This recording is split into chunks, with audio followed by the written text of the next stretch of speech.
Are you telling me I have to analyze Call of Duty and not just shoot back at something? What an idiot that is. We've got the king, Scump! And what else can he find? Scump trying to stay alive, able to find two, and just like that, Chicago win map number 1. Scumping still going! Scump still alive, and anything can happen! He's a maniac on a mission. Give it up here for the king! Yes! Look at Scumpy, losing his mind.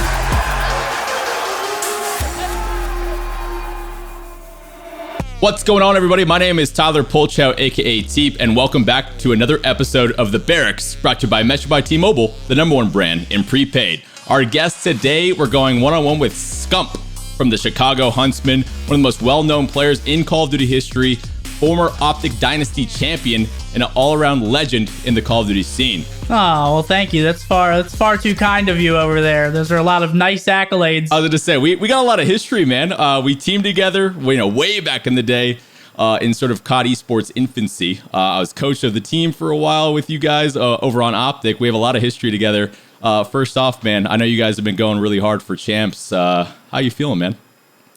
Good. I mean, it's so hard to tell, going into our scrims every single day. I get asked countless times, how is practice going? How'd you play today? How'd you play, in this game mode, this game type? Of course. I mean, it's just hard. Like, we play on the game battle servers all day, and basically it picks a random host. So, like, some series were, for Texas host, and Matt's in California, and we're playing, like, I don't know, London or someone who's in North Carolina mainly. So once we get on that kind of more neutral server, that's when you can really tell. So right now, I mean, we're doing good.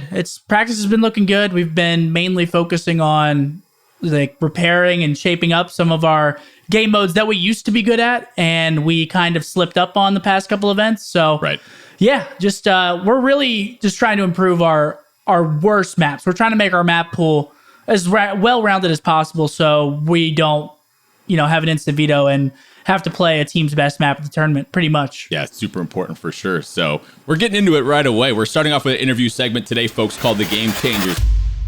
We're going to talk about recent CDL events and your sort of rise in the Call of Duty scene at the start. So we heard a little bit of how you guys are preparing going into champs, don't want to insta-veto. There's things like that where in a tournament like this, especially online, you're going to be facing a big potential of opponents. You definitely don't want a map where opponents know how your vetoes are going to go, because when you have maps like that, it can really go against you, especially deeper onto the tournament when you're playing some of the better teams. So I'm definitely glad to hear that. If you had to pick one thing leading up to playoffs, what are you guys focusing on as a team? I would say, as of right now, our most, our map, our mode that we need to work on or needed to work on was domination. Okay. A lot of people would say search and destroy because we had one home series. I forget which one it was. We went like 1-4 in searches against the Gorillas and somebody else, and that ended up beating us, Yeah. But other than that, we've looked pretty good in search throughout the whole year. I mean, despite that single event. But really our problem is lied with Dom, especially like looking at a team like New York. We're like 0-4 on the same map against them every single time. So, we might potentially play them. Right. So it's like, let's not try to run that again. Let's try to improve on one of the other maps so we can veto that. So they have to play us on something different, because we're on a 0%, win percentage 3 or 4 times in. So yeah, we're just working on Dom. I think it's way more polished, way more refined. We have a new best map and better maps than others. So I don't know when this is being posted. I might be freaking leaking all the secrets right now. But yeah, really just Dom, just working on the rotation, when and where we can hit certain things, or we need to push through a side or hold a side, or, all the Call of Duty stuff that is so very fragile in a match. Of course, too. And of course, map 3, swing map domination, if you can solidify that. And you said it too. I criticized you guys a bit for your S&D play, but throughout the entire year, you guys have been pretty damn good at the mode, and I feel like your map pool is pretty deep for search and destroy too. So hearing that you guys are spending that extra time and focusing on a weak map. I mean, there's only 3 Dom maps that you need to focus on, right? So it can't be that hard when you're scrimming as much as you guys do to fine tune some of the other maps. But glad to hear that for sure. I think it's going to help your guys' vetoes a lot too. Like you said, you have a lot of history. There's a lot of stats to back up what you guys are actually putting into practice. So I think you guys are on the right track there. I was going to say we shut off the streams too, so now it's kind of teams are in Serious the dark, business. right? I know there's like a COD tracker or something. People are like looking at our stats and stuff on certain maps. I don't know how they're finding them, but there's some website digging out up the there. dirt, dude. Yeah, people like I think Alec hopped on stream a couple days ago and Matt went like 1-11 on an Arklov Peak SMD, and the chat was roasting him for it. I was like, how did you guys know this? Yeah, what? And they're pulling up the COD trackers. You can't escape them. They're doing some deep digging over there. So yeah, you can't escape the overall results, but it is what it is, I guess. That was kind of leading me into my next question. You said the streams are off for scrims now. There we go. He's getting serious now. Eyesight gone. That pace, I don't need it, but it's nice to have. You, Formal, and Hex, obviously no longer with OpTic Gaming. It's no secret to anybody that you guys are some of the more popular figures in Call of Duty. Fans and viewership have flowed over to the Huntsmen with the transition. Do you feel like there is added pressure for, in practice for your team to do well? You guys are a team that has, over the years, you guys have focused on streaming your practice for people, for fans to follow along. Do you feel like it makes it harder for your team at all? I mean, not really. Like we always have the scoop on who's good at what maps. We pretty much play everybody. And I mean, the only real thing that you can learn from someone's stream is respawn. I mean, maybe when they're talking post map, if you really dissect it and like, if you want to steal their game plan on a certain hill. But in terms of like executing that in a match over and over and making sure that it's like finely tuned, that's where I feel like the streaming doesn't really matter, because you're either gonna do it or you're not gonna do it when it comes to match time, So I mean, other than like vetoes and stuff, and our breakoffs as well is a big one, I don't really see why teams don't stream their scrims. I mean, maybe sometimes when it gets a little heated, obviously teams don't want their dirty laundry to be aired out on stream. But I mean, that's part of the process. That's why people like watching our team. They get to see the good days. They get to see the bad days. Call of Duty is a very, very day-to-day game. And absolutely, some days you're just not going to play well. And, that happens and people start butting heads and the stream loves it. So I don't know. I enjoy streaming. Our teammates have all been really, really cool about everyone streaming. No one's really been like, no, I don't want you guys to stream. Yeah, for sure. Everyone's been super chill. We were like, all right, what's our cutoff date leading up to playoffs? When are we going to turn them off? We were like, all right, 2.5 weeks out, we'll turn them off. And here we are. So yeah, streaming scrims is definitely something that we don't plan on changing in the upcoming years. For sure. But yeah. And honestly, as long as the practice isn't impacted in a negative way and you guys are still on the same page, right? Because I feel like the only thing that would really create a problem is if people had difference of opinion when it comes to that type of stuff. But from what I've been able to watch from you guys and from what you said right there too, it seems like everyone is sort of on the same page, and that's all it takes. And as far as like the breakoffs and stuff like that, you can kind of work it into your advantage too if you're smart about it too. Let's say you're streaming, you have 5 different pro teams tuning into your stream, and you show off 4 different breakoffs like over the course of, I don't know, a day or 2 or 3. That's just like almost like an overload of information too. I feel like it's something that people might read into a little bit too much. And at the end of the day, you guys are kind of doing it for almost an entertainment value to keep your fans informed. And that's kind of what has gotten you guys to this popular state too. So I totally see both sides of it. As long as the team's on board, obviously I was coach for a while too. We would stream scrims, stuff like that. Sometimes there was times where I'm like, I probably shouldn't say certain things that I wanted to say, but there's a time and a place to have conversations like that off stream. So yeah, and I mean, as long as one of the problems that we actually did have with streaming our scrims was post map. Sometimes we would be muting out, thanking subs, thanking donations, bits, whatever. That can impact it, and we did have a little bit of an issue with that. Many of us on the team did. I mean, it wasn't just one person on the team. We were all doing it at certain points. If someone gifts 20 subs, I'm not going to be like, well, thanks for the 20. Like, I got to say thank you. It's $100, so it's love like 20 subs. Nice 20 bomb. It'll always get me going. But yeah, so we ran into that issue. That was like more towards the end of the year, though. We fixed that up, and yeah, that was really close to us like turning them off. And we were like, all right, listen, we'll keep them on for another couple weeks, but it's grind time. We need to make sure that we're paying attention to every little thing, because every little thing helps you on a certain hill or of course, a certain rotation. And if you're not picking up the right stuff or doing the right things, you're just going to flat out lose no matter how good you are. So So big transition with the team. Obviously, we know pretty well the dynamic of how the team was in the previous season. You transition over to Huntsmen now. You're back with Formal, obviously, but some new faces for you to work with. A different leadership dynamic, I guess I would call it. How do you see yourself? What do you fit onto this team in terms of a role as a leader, as a player? Are you happy with how you guys have progressed throughout the year so far? Do you feel like you've been performing well individually? Give me a quick breakdown of what the transition is like for you, because you were teaming with the same group of people for quite a while. Switched it up a little bit. Obviously, some similar faces, but how's it been for you? It's been good. I love this new team. We all get along really well. Constructive criticism never really gets past the constructive criticism phase where it starts to become, toxic and hurting the team. We've all been really receptive to, tips or, don't do that. We've all worked really, really well together on this squad. Personally, I feel like I kind of got hindered a little bit after it went back to online. I was playing really good on LAN. And I kind of carried that over from like Black Ops 4 Champs. Like I had a really good Black Ops 4 Champs. For sure. And then I played really good at the Minnesota home series, weekend, the first 2 matches, not the home series. Yeah. Then London, fried.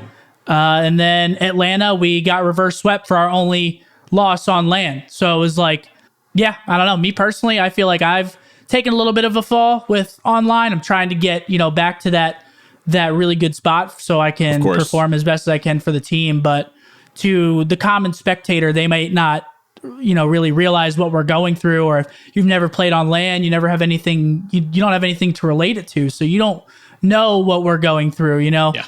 I don't want to wake up and, walk into my office where I stream 8 hours or play games 8 hours a day, and here I am in a champs match. It's a much weird dynamic. It's a much different. Sure. It's a much different environment, and it kind of like takes that tenacity. I don't know a word, like that aggression. When you're on LAN, you're on the main stage. You're in person. You took a freaking flight out there. I just flew 8 hours over to London. You think I'm going out, sleeping? You can stare across the stage, right? Yeah, no shot. So like here, it's just a very, very different dynamic. There's connection, just the overall atmosphere. There's no fans. There's, it's very different. It's, it is what it is though. I'm not knocking it because it is the only thing that we have, and I'd rather play than not play, but I'd rather not get roasted for playing badly when there's a lot of other factors than just being a good team, So I don't know. It's been an interesting ride thus far for myself. And the team, really. We've had our peaks and valleys, so it's been a weird year, to say the least. Props to you guys, man. I can only imagine how much stress has been. It's been transitioning back over, trying to make things work. Dude, it's like I took a 10-year time capsule back to when I first started playing, and I actually had PA net, and I was just piecing everyone up. No host could take me out when I was in Pennsylvania. Texas, though, and when you see players with good movement, you see how that could be an issue. But on LAN, it kind of like mitigated that because you could actually pre-aim them. Yeah. Online, pre-aiming, you look like an idiot. And I don't know. It's just a very, very different thing. So trust me. Been doing it for a long time. Trying to adapt every single day. Yeah. That's the story of the year for sure. Speaking of that, we've seen some new faces sort of rise up in the league this year, players with very, very good movement. If you had to pick, we've seen the MVP picks come out. If you had to pick one player to win MVP this year, does someone stand out for you? Honestly, there are a lot of really good players. It's so hard to pick. Personally, I would say, what are the MVP candidates? Like Dilla, Envoy, Simp, Shotzi, Skies. I don't even know if I would pick one of those guys. I'd probably pick a Beezy. Like that guy's a freaking nut. Oh, wow, that guy's crazy.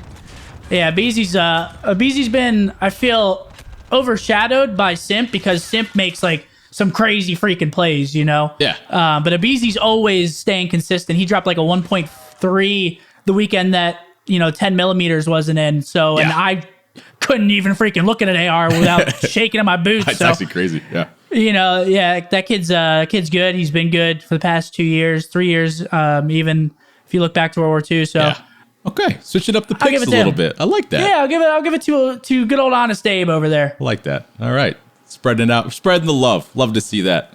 Okay, Champs coming up. You guys have obviously been going hard with scrims. What's your daily grind schedule looking like leading up to a tournament like this? So much money on the line, and if you had to pick one player on your team who you would say is puts in the most time, the number one grinder, who is that? Number one grinder I'd give to Alec because he plays a lot of 10s. I don't really play 10s. Dylan doesn't play 10s. Preston doesn't play 10s. Matt plays like once in a blue moon. Alec's really the only one on our team that plays 10s. And just before I get flack for this, I was going to ask you. Yep. Alex said, I don't want my sub players playing 10s because in 10s, a lot of people don't know this, but a lot of people play for stock, and friendship, and they're going for 50 bombs. The politics, man. No one's playing correctly. They're going for a screenshot.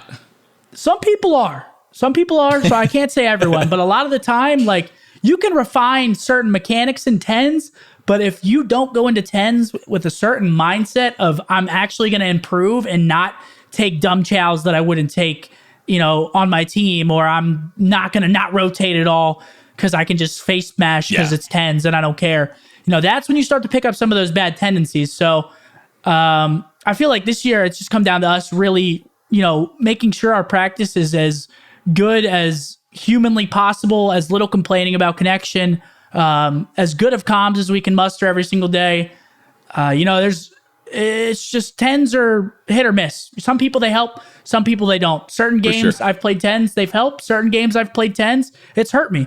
This game I played a lot of 10s before Atlanta and played significantly worse than the previous two events. So it can go both ways, but I would give it to Alec in terms of the number one grinder. But our practice schedule, for instance, today we played London and all 8 respawns, 5 hard points, 3 doms. Then after that, we played a best of 9 versus Dallas because obviously there was a match going on and it was, kind of crazy. The OGLA versus LAG match. That was a good one there. But yeah, it looks pretty much like an 8 map respawn followed by a best of 11. Some days it's a best of 9 followed by a best of 11, but there's usually just so we can get in that, actual match dynamic where we're playing hardpoint, for S&D Dom. Yeah, so we've been doing that pretty much every single day, and I feel like it's drastically helped us in our practice. Final push, baby. Put as much as we can into it because time to cash out. Time to cash out. That is the motto. We definitely want to take home a little bit of that purse, if not all of it. So, got to keep grinding. Love to hear it, man. All right, let's go back. Back when I first started, I even know who you were. Back to the start, okay? So for those that don't know, me and Seth teamed all the way back in 2011, Black Ops 1 days. We won some early tournaments in that game. And then after that team, we were on Leverage at the time. Seth transitions over to OpTic Gaming. And that's when you guys started dominating in Modern Warfare 3, things like that, the transition to Black Ops 2, and you guys start to gain a lot more popularity. Walk me through that journey when you started becoming a pro Call of Duty player, and what was the moment for you when I don't know if you want to say made it, if that's the right way of saying it. Was it a certain contract that you signed? Was it joining OpTic? Was your stream starting to take off, or your YouTube? What was it for you that solidified this whole gaming thing as legitimate? I mean, I would say when we won Dallas together, because Black Ops 1? I wasn't even on your freaking team. Yeah. And who did, was it Fierce? It was Fierce. Out? The mod. Yep. The mod. Yeah, so he dipped out and I was like begging to get dropped from Obey, I remember. I remember that too. And I took a nap and I woke up to a text like, yo, you're dropped. And I was like, okay. I mean, I was obviously very young at the time. Not so bright. I woke up to the text. It was kind of like bittersweet. I was like, okay, thank God I'm off that team. But now I don't have a team to go to the event with. Yeah. And me and Bobby were friends. So we went to like locals and stuff together. So we built like a friendship relationship throughout those locals. And his mom and my mom were very good friends. So my mom didn't want me to go to this event because she had no idea what I was getting myself into. She thought that I was going to go and get kidnapped or, get taken away. You're going to do what? or jumps. I don't know what my mom was thinking. She thought, but I see it from her point of view. I mean, It's different. 2011, I was, quick math, 15, 16. So, it was, I didn't really travel much. It was a very, very interesting transitional period, because after that, we won that first event I ever went to. Then it was like, oh, wow, this is amazing. Now you can go to all these tournaments and fly everywhere. And then a year later, I'm flying to like London 6 or 7 times. Right. So it was kind of crazy how fast it all snowballed with, especially my mom, just her, perspective of it and her support of it. She just didn't really understand. And I feel like a lot of parents back then didn't. I feel gaming now has become a lot more mainstream. And For sure. if you don't know gaming, it's kind of like, what? You don't know of this person, or you don't play this game, I feel like a lot of people are gaming and tuning into content or just The different doing world something. now. Yep. Yeah, doing something that's inside the gaming sphere. So yeah, that was probably the defining moment, because then I was able to freely travel, and then we remained teammates and went and got one more chip. Was it Anaheim? Yeah, it was Anaheim. Anaheim, yeah, we got one more championship, and then I peaced out. Hey. The Summit CTF against Doug Sensor Martin. Do you remember that? What was it? Triple, quadruple overtime? That was a grinder. That was a grinder of a map. The longest map of all time. It's got to be in the history book somewhere. I feel bad for the people in the crowd for that one. Dude, it was like a 40-minute Summit CTF. I was losing my mind. I just wanted to lose. I was like, oh my dude, gosh, can we just get me go off to the the stage. next map, man? Give me an S&D. right? Put me on Hanoi or something. But yeah, that was probably the biggest pivotal moment for me.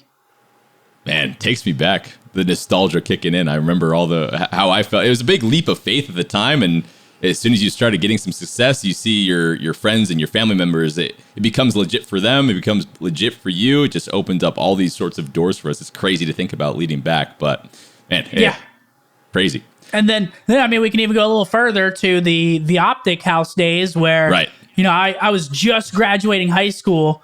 My friends all went to senior week, which, if you're not familiar with senior week, it's everyone goes to the beach after they graduate, do mischievous things sometimes. But yeah, I skipped that to actually go to Chicago. Like, I went to Chicago less than a week after I graduated, and then that's when we started really pumping out the content. I was doing content in MW3 and stuff, but not nearly on the same scale as there, because we were all in the same room. Everyone was in each other's videos and vlogs, whatever. We were all in everything. So, yeah, it's just a really crazy journey. It's really weird to look back at. It doesn't feel like I actually lived all of those experiences, because there were just so many of them, and they were so long ago. I feel like a freaking grandpa now, because Been doing it now, forever. Yeah. I got a house here. I got my girlfriend. I got Buzz, my cats. And it's just us. No cameras around. No one trying to wake me up, with a bucket of water or anything. It's filming everything to get a reaction. Right. It's a very different grind now. So. Very cool, man. Yeah, you sort of spoke to your career so far, your legacy, how you sort of built yourself up as a gaming personality, along with being a pro.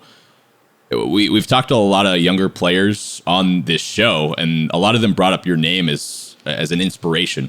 Obviously, it's way different compared to like back when we started becoming pros. But if you had to give one piece of advice for some younger players trying to make it, what would you go with?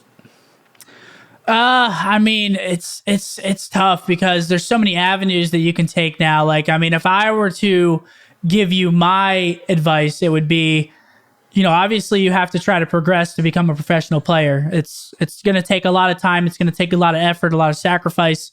It is what it is. It's a lot of people want to be a pro, and that's why if everyone was a pro, they would just be popping out everywhere, So yeah. It takes a lot of grind, but the biggest thing also is the content, and people don't really look at that as, becoming or they don't really level them as becoming a pro and doing content at the same time. Yeah. I'm trying to say it in a way that makes sense. If you could do both at the same time, I would definitely urge people to do that. But it's kind of hard. Like, most people will find themselves going pro first, and then they'll start doing content, or they'll be doing content and then they'll become a pro. It's hard to do both simultaneously and make both of them rise. But content is just such a good safety net. You could hurt your hand. You could fall over. There's a lot of different things that could go wrong. But if you build yourself a good safety net with content, a good support system, people that enjoy watching you, they'll always have your back. So, and in Pro COD, the players won't always have your back. I'll tell you that much. So, you see it all the time. Gets a little bit crazy in here. So, yeah, I would just say, just keep grinding. Try to do content on the side if you can, and just keep plugging away. Really, I mean, it's a very, very hard grind, but it's very rewarding whenever you find a place of happiness, or success, whatever it is to you, whether that be 1,000 viewers or becoming a pro. It's just got to keep grinding, because everyone started somewhere and it took them a lot of effort to get to where they are. Yeah. It's much more saturated now compared to when, in 2010, 2011, a lot of us were just trying to figure out what competitive gaming was. So, yeah, it's a tough grind, but some people might have the dedication to do it. And just seeing what you've been able to do, it's been so impressive, right? Because you were able to build up this crazy sort of fan base while being arguably the best player for multiple titles in Call of Duty. So seeing what you've been able to do and sort of seeing where I'm at too, I had sort of a much different path, right? I didn't start gaining, viewers and things like that until long after I was done competing. So kind of seeing what you've been able to do inspired me. And just setting realistic expectations and seeing someone like you, I was in a similar situation as a pro. I was winning tournaments, things like that. If you're able to propel that forward into your content, you never know what can happen, right? So as long as you keep going, and it might happen for you.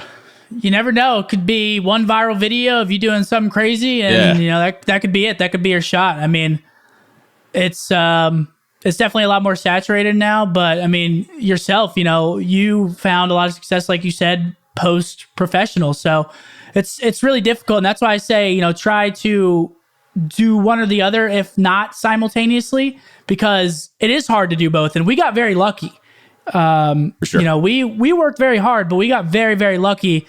It was kind of a perfect storm. Call of Duty was blowing up. Perfect timing. We made the team house. Boom. We all exploded. And that fan base has kind of stuck with us ever since that moment, Yeah. That's what it comes down to, for sure. I learned from you guys, though, man.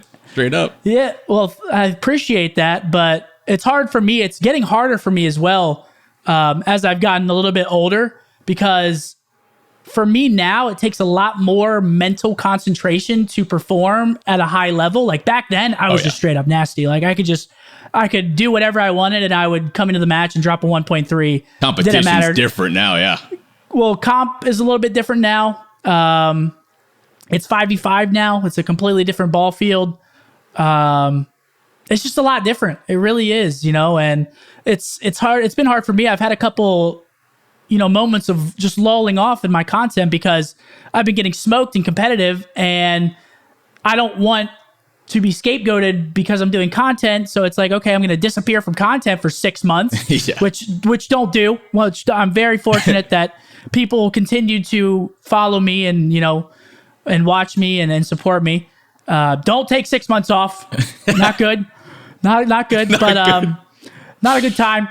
Just, it's been a lot harder for me as I've gotten older to find that perfect balance. The past week or so that we've been practicing every single day, it's been very, very difficult for me to want to turn on the stream after 6 hours, 7 hours of sitting at the setup already. Yeah. To get a 3-4 hour stream in when I'm already exhausted. It'd be low energy. It's like, it's gotten a lot more difficult for me personally, and even my YouTube is kind of suffering from this grind. It all takes effects on everything, and it's a very hard balancing act. So for sure, a great answer. You could dive in a lot of detail there. I appreciate the insight, man. Okay.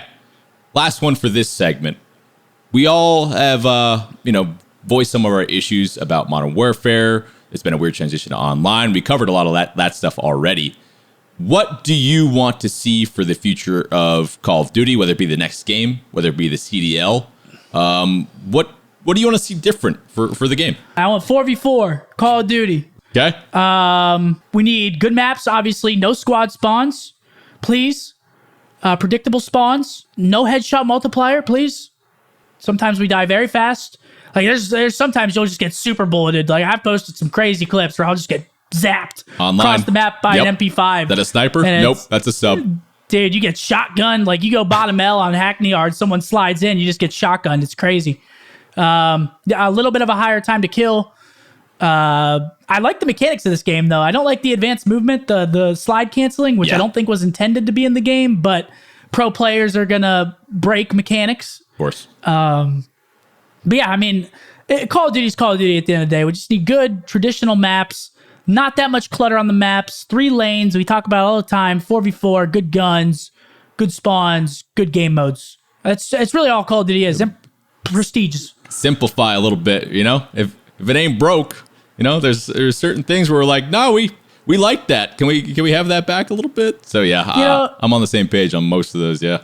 And Call of Duty's experimented a few times with jetpacks, you know, with wall running. You know, they've experimented with a few different things, but I feel like it's always going to revert back to that 4v4, boots on the ground, you know, Call of Duty, no advanced movement. I mean, some advanced movement's fine, but the stuff we're playing with right now is kind of crazy because there's like 6 different ways you can camera someone in this game. It's crazy. You got to be ready for 6 different things in every single gunfight. They could drop shot the corner, they could jump the corner, they could sprint the corner, they can slide cancel you. Yeah. There's just so much stuff, you know, and then you have to keep track of 5 people on the map and their squad spawn. It's just, there's so much stuff you have to keep track of, and stressful for sure. It's yeah, I feel like 5v5 is more of a teamwork oriented, you know, Call of Duty play style. 4v4 is where teamwork and skill meet like the perfect median. I feel like 4v4, you can have really good teamwork, but like one person can just take over in 4s. Yeah. And you can do it in 5s in certain situations, but it's a lot more difficult.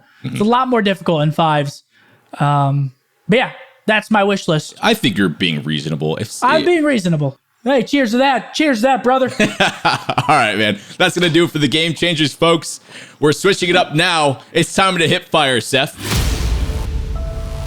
What's going to happen now is you're competing. I got Merc foregrip back, or what's up? You want Merc foregrip? We're going to see. No, I don't. No, I don't want it back at all. We're GAing Merc foregrip for the hip fire segment here, folks. Here's what's going on. We got a 90-second timer. I'm not sure if you checked out some of the other Barracks episodes. You're competing against the competition. Other players that have been on the show. We have 90 seconds. We have 18 questions for you to answer. You got to try and get as many as you can. Precursor. Don't judge me. I can't see. It hinders my thinking. Let's go. I don't have my glasses on. You want the glasses on to focus? No, Just for this one? There was a glare. No, There's a glare? Okay. But it hurts my thinking a little bit. But let's go. Okay, you ready? Yes. 90-second timer. I'm starting this in wait. Okay. What are the premise of the questions? It's going to be basically questions about CDL and Call of Duty titles. Okay, here we go. Okay. Starting this in 3, 2, 1. Who has the most total kills on the Huntsmen? Me? Who has the least amount of headshots on the Huntsman? Pristini, he hasn't played as much. Who has a higher KD overall, Arcides or Formal? Alec. Is your KD over or under 1.0? I think it's right there, seesaw, under. Which team has played the most? Which team has played the most round 11s in CDL? FaZe. Which team has a higher overall KD, Surge or Legion? Oh man, Surge. Rockers got our X is being benched for which player? Exceed. We play them, I think, if they win. Which team is Spardon? He's on an amateur CDL or Gorillas. Which COD game had Stonehaven multiplayer map? MW3. Which COD game had Skid Row? MW2. Which COD game had Pipeline? COD 4. Which COD game had Wasteland? MW2. Which COD game had Metro multiplayer map?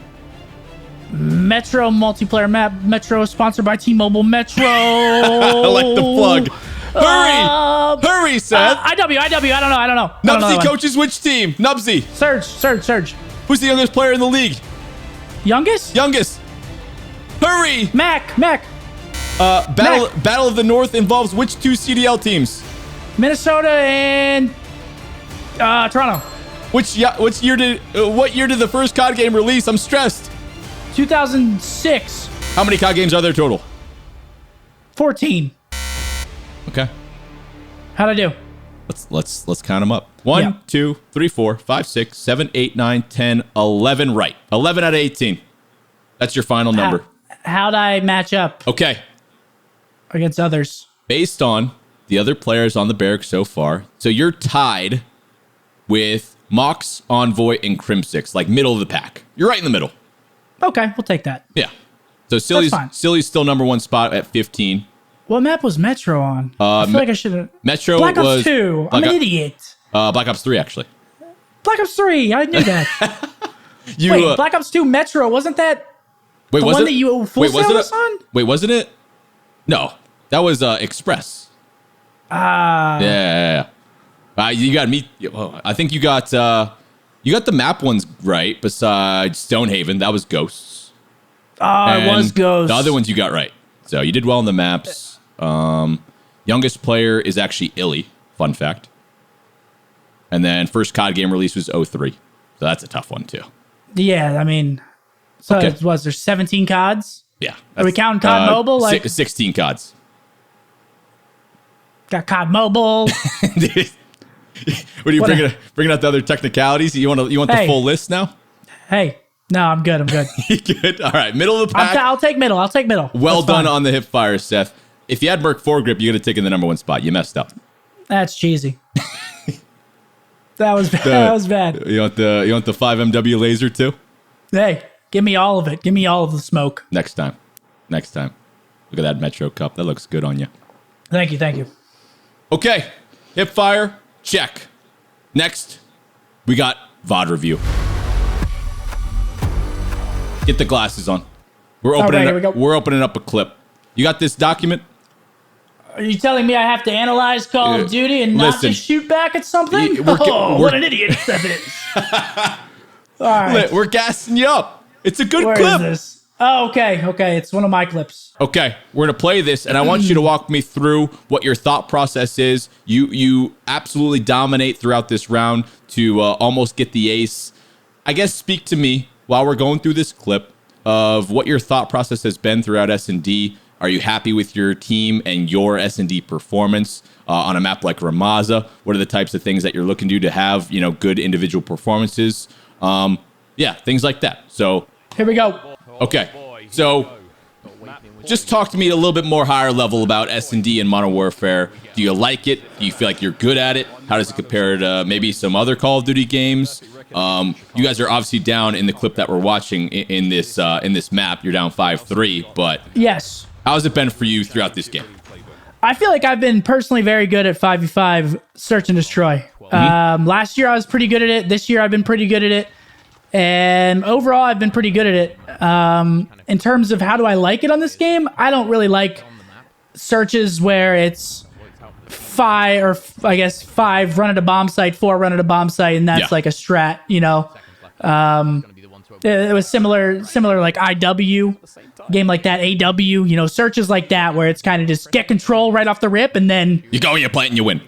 yeah, go plant, win, play TDM. And I don't like search like that. And this game doesn't have dead silence either, so that makes things a little more difficult. Right here, press and get blooded. You don't like to see that. Those doors, those are dangerous. They are very dangerous. loud. And they're loud. They're loud as well, yes. But so right here, I have really no info. I know Preston died bottom mid. The door is open, so I'm like, okay, this smoke, the wrong play. I'm like, oh, and then I got a hit marker. I got a hit marker in the smoke. I don't know what Frosty Baby's doing here. Oh my God, Frosty. And then I'm kind of just freaking all over the place here. I don't know what the hell's going on. I just hit a nice little slide cancel. I don't even know where Pharaoh is at this point. I'm just kind of seeing, black. And yeah, Formal's got my back, so it all worked out in the end. That's the thing with fives, bro. It gets so mixy. Like you just gotta hope that you hit a slide cancel and you just get someone. You catch someone with their pants down right there. I caught Frosty. He should have got that trade. I should have been dead You right there. definitely should have got that trade. You were just posted up in the boxes, cleaning it up, man. But we lost anyway. So Yeah, true. It was a sick It clip, is though. what it is. That was definitely Yeah. the best route review breakdown we've had, yeah, I appreciate you for that. I didn't know what was going on during that because I got the hit marker in the smoke. The guy slid out back alley. That's like routine. Killed him. Yeah. And then I thought there was going to be another one back alley, but because it's usually like a 2-2 if people do that. Yeah. And there just wasn't. So I turned on bomb, got lucky, and then Caesar just had a AR or something. I just smoked him. So yeah. You're a beast. You know that? Sometimes. Just accept the gas. Come on. Sometimes. Come on. All right. I appreciate it. I appreciate the VOD review session there, Sethy. You absolutely dominated those guys. Ended up, you might have not won the map, but I think that's just a perfect example of the type of plays that you're capable of. Oh, and that sorry to cut you off. That was the tournament where we went 1-4 in search, and that's why we lost it. Yeah. One thing I do want to bring up too. Earlier in the year, I feel like you had some crazy standout performances. There's an arc love or two where you were just going like hard carry mode, things like that. I feel like we saw it a little bit throughout the year last year, but there's been situations in this game especially where, I don't know, I feel like over the past couple of years, we haven't seen it that often from you when it comes to S&D. Did you feel like you just grasped S&D a little bit faster in this game compared to previous titles? Was it the spots that you were playing compared to your teammates? Your early success in S&D in this game, what would you attribute that to? 2-minute rounds where people actually couldn't just run at something and throw a smoke and nade. Like where I'm actually walking around, checking the PowerPoints on the map, being able to clear, in this, it's like a minute and a half. So things like pop off way, way, way faster. So like I said, it's just that style of search. And when it was 2 minutes, people didn't really play that style of search. They played more of the straight up play picks, rotate bomb to site that you got pick, or that they're weak on, stuff like that. This game, it's kind of like blind counter versus blind counters and just hoping someone can run through a smoke and get a first blood, a BZ, every sub in the freaking game just does that in search. So it's like, just the longer rounds help me drastically because I could, think and people don't think I think, but I think. And it just allows me to like pick the map, pick it more, just pick around, pick my fights faster or slower, take better angles, just stuff like that where I'm not just always feeling rushed to do something, Yeah, that makes a lot of sense, actually. Cool. I appreciate the insight for some S&D there, Sethy. Okay. Moving on now. We got the top 3 segment. The first one I got for you in the top 3 is give me your top 3 most memorable moments or tournament wins from Call of Duty competition. You've been doing this a long time, right? You've won so many damn tournaments. How many majors are you at? Who can even count anymore? I don't know, because I don't know if we're counting these or what's going on. I don't know what's. All right, who knows? Give me 3. Champs, obviously. Any champs, you have to throw it up there. Yep. 2017 IW for those that I would say the first X Games medal because we didn't think we had any chance of beating you guys, and we did. Right. That was a crazy tournament, too. Crazy final. I remember watching that, and I was pissed. I don't know. Maybe playoffs? Champs and playoffs? Because we did the, from losers both times to Envy in both of them, and it was for a pretty substantial amount of money in the ring. So probably those. Yeah, those are good ones. Coming from losers and able to beat a team like that who's kind of like firing on all cylinders. That was really impressive. So hard. It's so hard. And to do that. Least favorite. Yeah. World War II against FaZe playoffs. Most unfortunate. You had to bring that one up. We beat them on 6 maps or 3 maps and lost 3 maps. It was, oh my gosh. Dude. And then I had to sit next to Attach and Lamar. They're great friends. Yep. The whole ride home, we were flying back to California, and they didn't let me, chill on that. They were just pissing me off. Oh, that was a stressful one for sure. That one was not fun. Those London docs, I would watch those back, and I just get re-triggered every time. I can't do it. Too stressful. You guys man. Guys, I just come on as coach, and we're choking tournaments like that. Like I'm trying to build my coaching credentials, man. That was the collapse. All full loss collapse right there. The OpTic Dynasty, why did it happen? Boom. Go watch those matches. Tell me you wouldn't break up. Oh, no. I was watching from the back. I'm like, oh, no. We got like third. We got like third, and then we were about to win like the biggest one playoffs. Keep the hope alive, and then slam. Yeah, if we won that, we probably would have stayed together for at least a little bit more. Through the artillery strike. Oh, God. Right through it. You just had to bring that one up. Let's we got to switch topics right now. Here's the second one for the top 3. What is your Warzone dream team? Top 3 players you want to play Warzone with, whether it be to try and, I don't know, maybe win a kill race or just for entertainment value. 3 people. Give me them. The off season's coming up soon. You're up there. You're number 1. Nice. What? What? We gonna run You're some number one. tournaments? Oh yeah, I get people in my chat are always coming in. Are you and Tyler not cool? I'm like, what? What? The guy plays it. He starts to stream at 8 We a.m. run opposite schedules. Yeah, I'm not Oh awake at my 8 God. a.m. What do I look like? Dude, I'm down. We're gonna dominate. Yeah. I'm gonna get my schedule on track in the off season. Wake up early, get all that stuff, cranking out. So, I'd say you. I don't know. Are we talking like fun or just? You pick a person and then decide if it's for fun or try hard. You want to sweat a little bit. Joey D. Yeah. Obviously, yeah. That's a That's a great pick. good trio right there. We love Joey D. Yep. I don't want to say my teammates. You could. I don't want to. No. Formal. I love that. I would don't wanna say give him the satisfaction. I don't want to give him that now. I'm gonna hold that over my. That's good. I don't know. I'm trying to narrow it down to just streamers. I don't want to pick Okay. any pros. That's fair. I'd say you, Joey D. Dude, I don't know. Tough pick. Give me one more. I'll just go with Clint. So you're joining. You're joining BTB.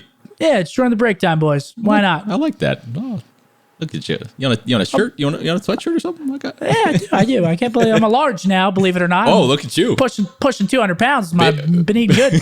Big boy. Been eating good over here. That's that quarantine pounds right there. Yeah, and on the Huntsman YouTube channel, there's always a shot of my belly in the trivias because I'm leaning back. I look like freaking Fat Bastard or whatever his name is from Austin Powers. Good reference. But yeah, I do watch that movie. That's funny. yeah, Damn, I'm a large. They're doing you like that on the YouTube? Dude, I can't every video, Come on, every single man. trivia, because they're like messed up. they're like lazy boy couches kind of. So I Yeah. kind of lean back in them, and yeah, they get me every time. They're putting you in the thumbnails and then doing you like that. Crazy. I can't believe it. Top 3. Those are great picks. Those are Thank great you. picks. Next up, we got TeeP Stakes. In this segment, I'm going to give you my quick hot takes on Call of Duty League teams, players, and recent events. Seth, I just want to know your thoughts, whether you agree with me, you don't agree with me, and for those watching the video on YouTube, give me your takes in the comments as well. Whether you agree with me, disagree with me, or Seth, type something up. I'm going to read them, and I want to know what you guys think about TeeP Stakes as well. Okay? Let's get into it. Let's do it. How do you feel about the new version of OpTic Gaming LA? So I'll give you my take first. And there was some drama, okay? We obviously saw the meta change that happened, okay? We saw Dashy getting benched. We saw, obviously, it's an old brand that you basically helped develop for so many years. You were sort of like the backbone of the brand, growing them in popularity. One of the vertebrae. Right? We could say that. Absolutely. It's crazy to me that a team with that much talent, with those types of names, weren't able to make something work out together. I think that's, I don't know if it's immaturity, if that's what I call it, if they just didn't work out in this game. However, with how the meta has sort of developed to some more AR players, I think no matter the drama, no matter what was sort of going on, when that change happened where you're seeing more M4s on the map and you have someone like Dashy on the bench available who prefers to run an AR and I feel like would have done a lot better with in that sort of style of play. Listen, I don't want to take anything away from Draza and Hollow. I think they're good players. I think they've been making waves with the opportunity that's been presented in front of them. However, I feel like Dashy is still a top talent in the league. And we saw what he was able to do in a map 5. The guy rolls out of bed and he starts hitting snipes. Like, it just speaks to his talent. And of course, we have experience from him throughout the last year. He's the type of guy that can take over a map. So again, I don't have all the information. I don't know exactly how it went down within their internal, their team communication. But man, you see a heavier AR meta, and you have someone like Dashy who can kind of be a hard carry, and he's really good at S&D. I think it's a mistake. What do you think, Seth? I mean, it's so hard to say mistake or not mistake unless you're actually Of course. in We don't have the all the dynamic. information. Yeah, it's hard. You know, Bruce is an incredibly talented player. I don't think anyone denies that by any means. But I mean, if you're not willing to listen, show up on time, I mean, and again, I don't know why specifically he was benched. These are just reasons that people sometimes do. You know, if you can't adapt and make your teammates happy, then, you know, if someone has jurisdiction over the team, then you're going to get smoked. It is what it is. I mean, I haven't always been the best teammate. So, like, I know how he feels, you know, like, I don't think I've ever been dropped. I don't think so. Thinking back. But if I was, I'd be pissed, but I would know why. You know, I wasn't always able to listen and take in criticism and improve and work on things. You know, when I was 18, you wanted the gunny, but you didn't want me on the team, you know, because I wasn't a terrible teammate, but you know, there's really good teammates, there's really bad teammates, there's in between. So if he didn't fit into the dynamic, no matter how talented you are, you're always up on the chopping block. You know, you could always be taken out. And I think he's disgusting. And if they didn't feel that they could work with him, then that's on them. You know, it's an interesting game, an interesting title we have here for Call of Duty. It's online. Right.